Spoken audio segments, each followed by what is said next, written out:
everyone, and thank you for joining us today. My name is Noemi Rom. I'm Head of Digital Consulting in Asia. I have here with me Tom. Thank you very much for joining and being here today. Thanks for having me. So you've been traveling around the region in Asia, right? What made you stop over in Singapore? To learn. My role is very much about understanding how technology is changing the world. And to do that, you need to get out and experience things. It's been a few years since I've been to Asia for obvious reasons. So I've been on a long trip to observe the changes in the world and to see what's going on. You're a writer, an author, a thought leader, also a driving digital transformation consulting company, right? So you have all these different aspects. What do you think makes this special, or what is something that you figured really interesting in this part of the world? I mean, Asia is obviously a very large area with completely different economies and very different societies. It's easy to sound quite cliched, but I think the pace of change is remarkable. It's an area of the world that has sort of constructed itself for the modern era. It's kind of leapfrogged the stages that most of the world went through. So to come out here is to basically experience elements of the future and the past at the same time. And that's always fascinating.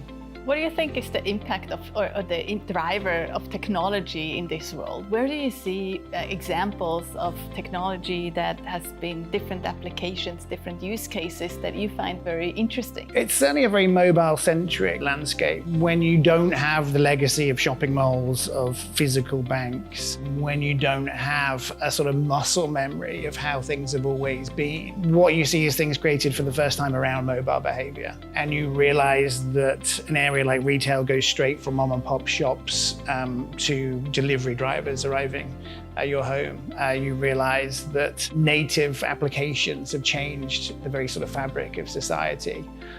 You see a lot of stuff which seems both sort of dystopian and utopian at the same time. So again, incredible emotions are brought up when you see a completely different way to solve the problem. But yeah, if there was one thing that strikes me, it's just the sense that the world has been constructed around very contemporary behaviors and around the mobile phone itself. Do you see that also in your work when you work as a consultant in your company? How do organizations react to that? My big problem is making technology seem exciting rather than a threat. I think so many people are instinctively quite scared of change. And in order to bring about behavior change, consultancies have done a lot of creating panic. There's this big sense that you either disrupt or die, or you're either a startup or you're dead.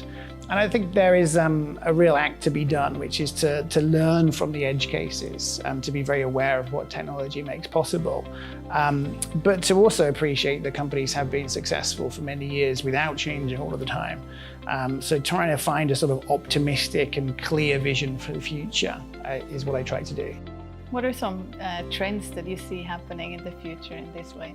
There's definitely this enormous reliance on sort of data as the sort of the boss more than vision. I think technology companies in particular, they tend to be very good at A/B testing. They tend to be very good at finding their vision through a sort of robust process of analysis. So when you come to Asia, you kind of see the sort of manifestation of companies that build very quickly, companies that make decisions very quickly, companies that sort of find their product market fit by trying different things. And I find it fascinating because most of the rest of the world has been much more thoughtful. It's been quite user-centric. It's sort of developed things from heart and soul. So more than anything else, to come here is to have appreciation for a different way of doing things, but to really realize that probably the answer is not the false dichotomy of tech versus legacy or Asia versus West. It's to try and find the best of both, I think.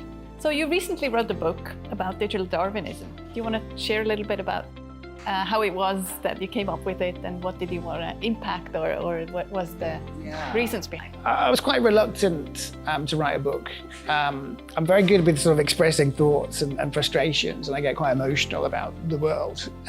But writing a book seemed like a horribly sort of daunting task. So it only happened because people forced me to do it in that format.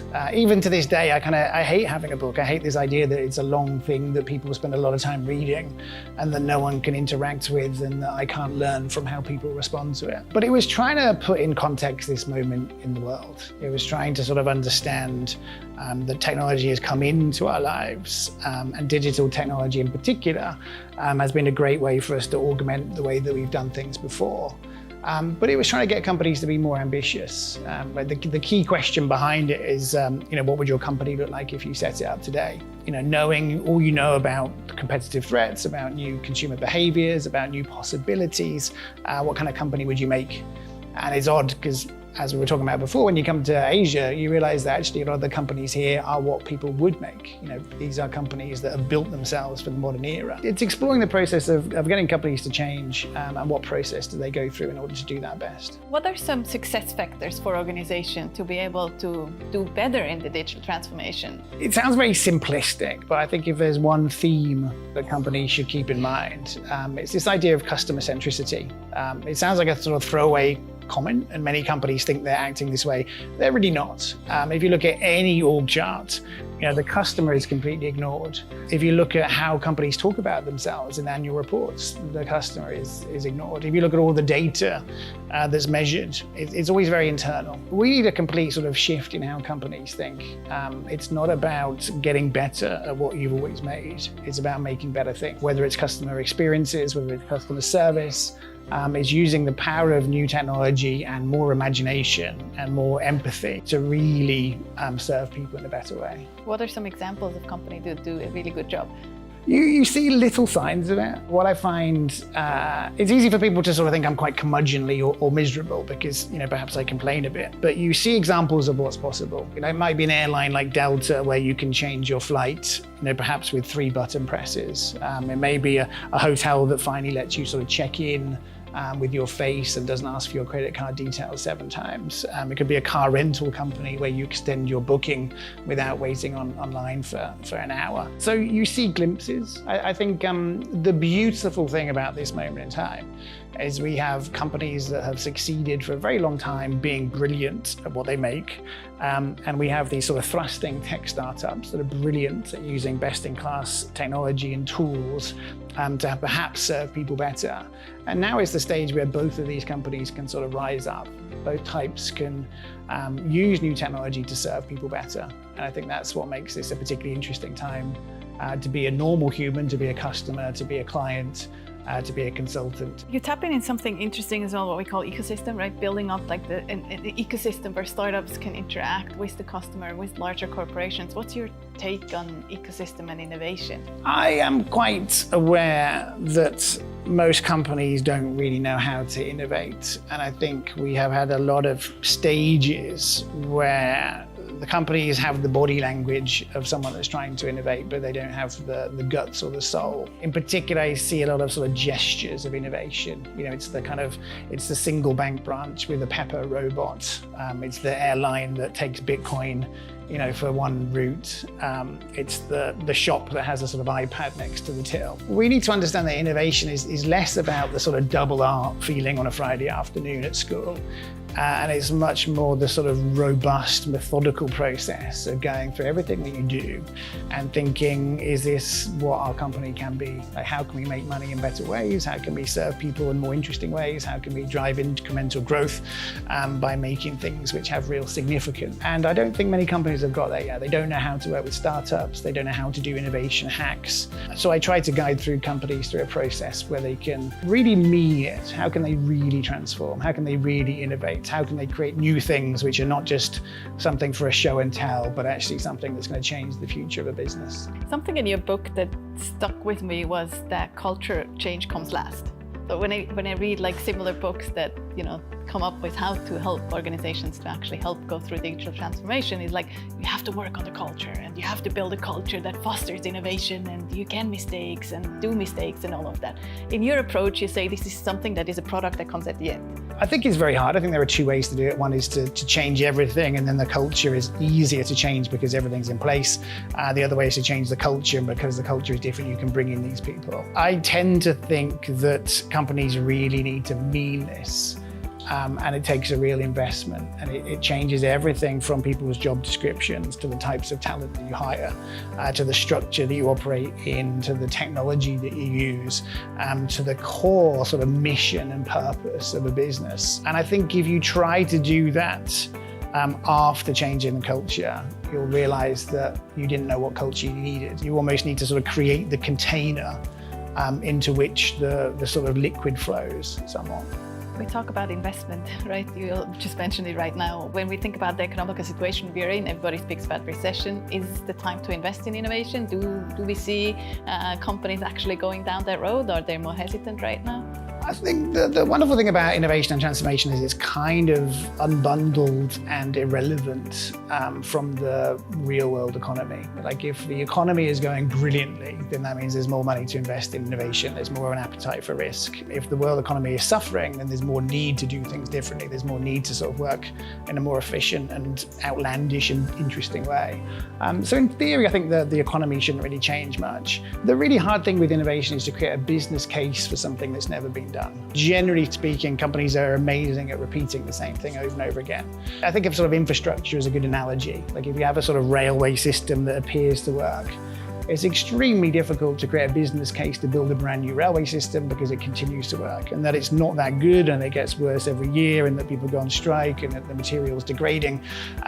Capital expenditure for something which is bold and dramatic is almost impossible to get signed off in companies. And the business case for the cost of not doing something is never accounted for either. So the real economic problem with innovation is really trying to make a case for something that you know in your heart is a good idea, but knowing that the payback period may take quite a long time, and knowing that people need to sort of put their reputations on the line somewhat as part of that process. So what are your tricks to convince them they still should do it? If I'm honest, I think you have to appeal to people's egos. I think companies are full of amazing, well-intentioned, hardworking people.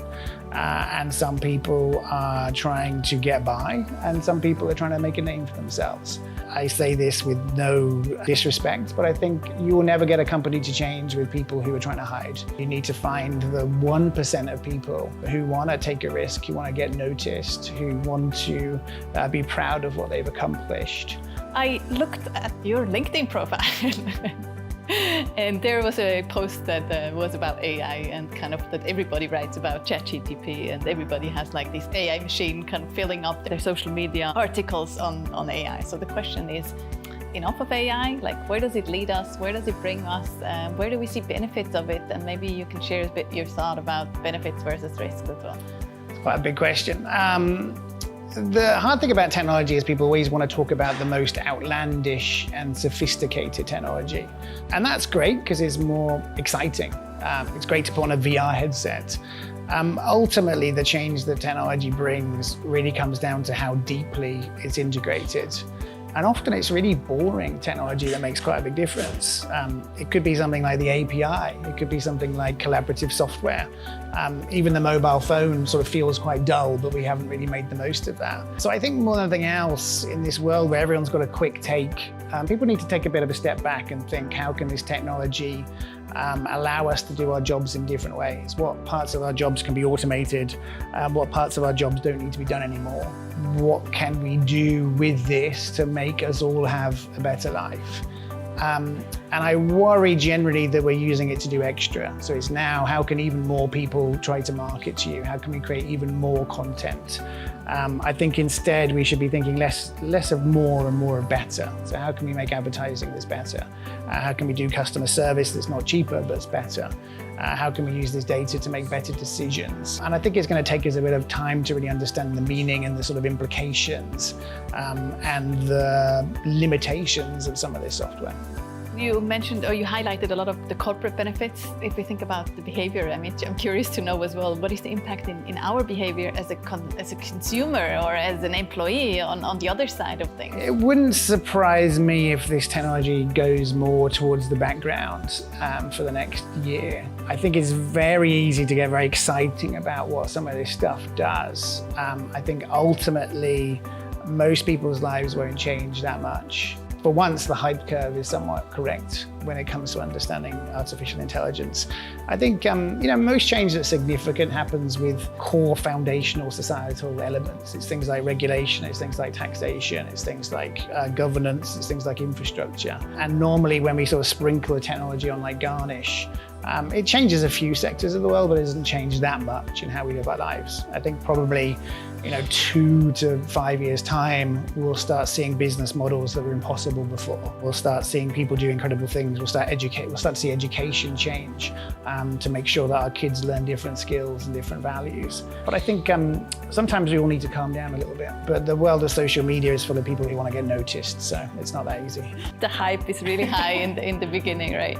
Yeah, it'll be interesting to come back in a couple of years and see what the impact was. It's always easier in retrospective. Yeah, it's weird. I think people, you never get noticed for saying that the world isn't changing that fast. You never get famous for saying that, broadly speaking, things reflect how things have always happened. And it would be nice if people who are quite often correct and discerning got noticed a bit more. So if we're going to look back in 10 years on 2023, what will we be known for? What will stick? That's an amazing question. I don't think it'll feel particularly remarkable. I think we're obsessed with this idea that this moment in time is this pivotal moment where everything's going crazy. I think we'll realize it was just the modern era. Let me put it this way. The mobile phone and the sort of internet and 4 and 3G sort of entered our lives around about 2005 to 2010. And in that time, we saw a crazy change. We saw, the birth of some of the biggest companies the world has ever known. And we saw this sort of frenetic period of activity. And this period of time where everything significant changed. I think we'll probably realize that we needed to change some of the foundational elements of society. What is it like to bring up kids in an era of smartphones? What should education provide people with? How do we have personal relationships in an era of new devices?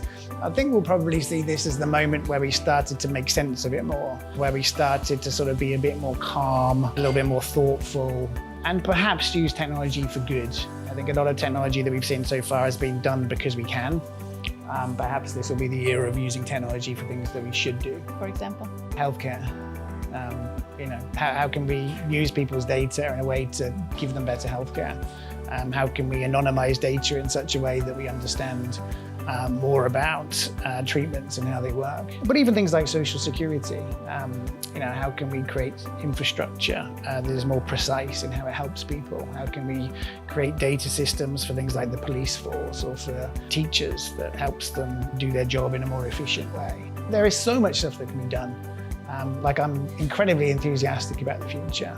I love technology, but I think we need to take a step back and be more thoughtful and improve some of the core systems of the world. How can we create a pricing structure for public transport that enables demand to be spread across the day?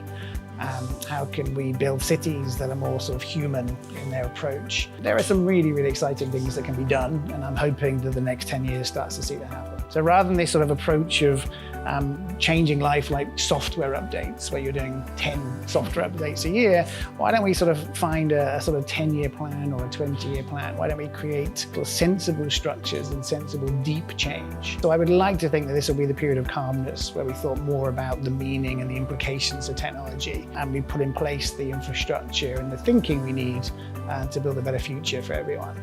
Thank you for joining us today. I had a really good time talking to Tom. I hope you took something out of it as well. Thanks for being here. Thank you, Tom, for being here as well. My pleasure. Hi, I'm Katja Forbes. I'm from Standard Chartered Bank.